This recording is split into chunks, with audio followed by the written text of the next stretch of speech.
Hey folks, Mario Morris here, and I'm going to be doing a review on the book by Oak, Ash and Thorn, DJ Conway. Now you could say I'm a bit late on this because this was actually first published in, I believe, 1995, and I've got the 2020 edition. The 24th printing of this here book. So it's been selling for quite a while on the bookshelves, but there's a reason why, well, several reasons why I've chosen to do a review on this book. And but number one is that I'm practicing.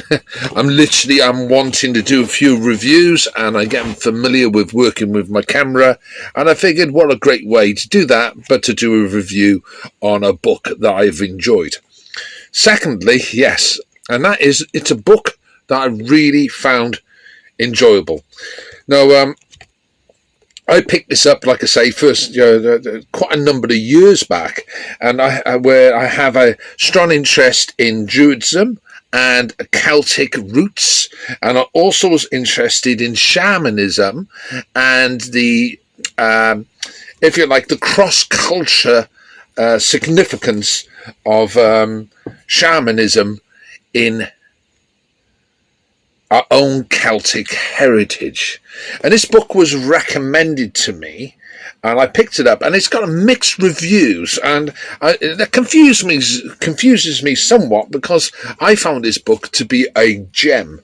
And right at the beginning of this book, it gives a real broad introduction into bardicship and druids, and there's all sorts going right through the Welsh, Scottish, Irish, the Cornish, and the historical sides. It also gives a much broader spectrum when it starts visiting other cultures in regards to magical content and that of shamanism, and that which is carried throughout the ages under different guises, but yet all the same, there's that inherent root core to it that's focused around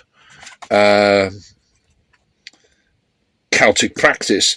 Now, this book really gives that, in a sense. It kind of justifies or argues the case that shamanism was a big part of Druid practice, which is something that I was really interested in.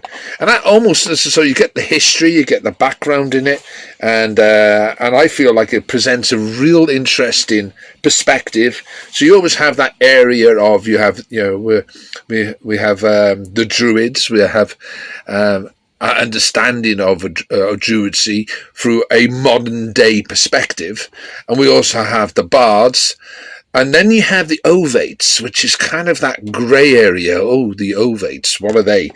And in that sense, I always resonated with the idea of this is where you've got the druids, which are more of the priests or the conductors of ritual to a certain degree, as well as the wise ones and what have you. And then you have the bards, the storytellers, the people who would share inspirational tales and that which they would share around their community. And then you have the ovates, which is a bit more of a grey area. And but in my mind, the ovates were the shamans of the community. They're the ones who actually crossed over the veil and came back with information, came back with story, come back with tales. And on that front, this is probably the most excellent book that I come across that addresses that and comes from it from a very different perspective. Before it goes into the rest of the book, where it starts unpacking really good shamanic practices that have been adapted for Celtic use and Druid use. Is literally talking about the Middle Earth, the higher planes, the lower Earth, and literally going on these journeys of shamanic journeys, and potentially traveling with ourselves, and it goes through a whole kind of lists list of do's and don'ts, the responsibilities of the shaman, and but in this sense, we're talking about the druid practitioner. Then again, it does leave it quite broad.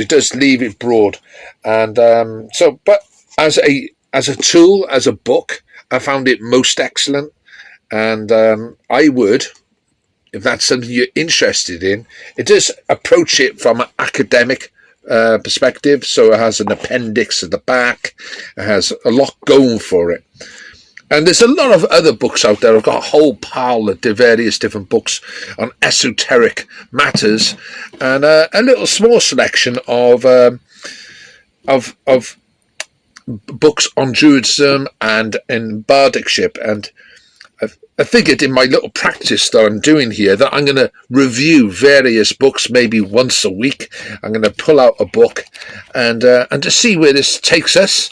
And hopefully the quality of the videos will improve, but hopefully this book, if that is your thing, will inspire you, and perhaps you'll give it a second chance, considering it's been kicking around for a while. Or perhaps you already have a copy of this book, and please share your thoughts. What did you think of this book? Let me know. And if you have any questions, then just pin them below. My name's Mario Morris, and I'm in my crib, Magic Wizardry, and I'm based here in Avalon, Glastonbury, and I look forward to speaking to you also. Bye.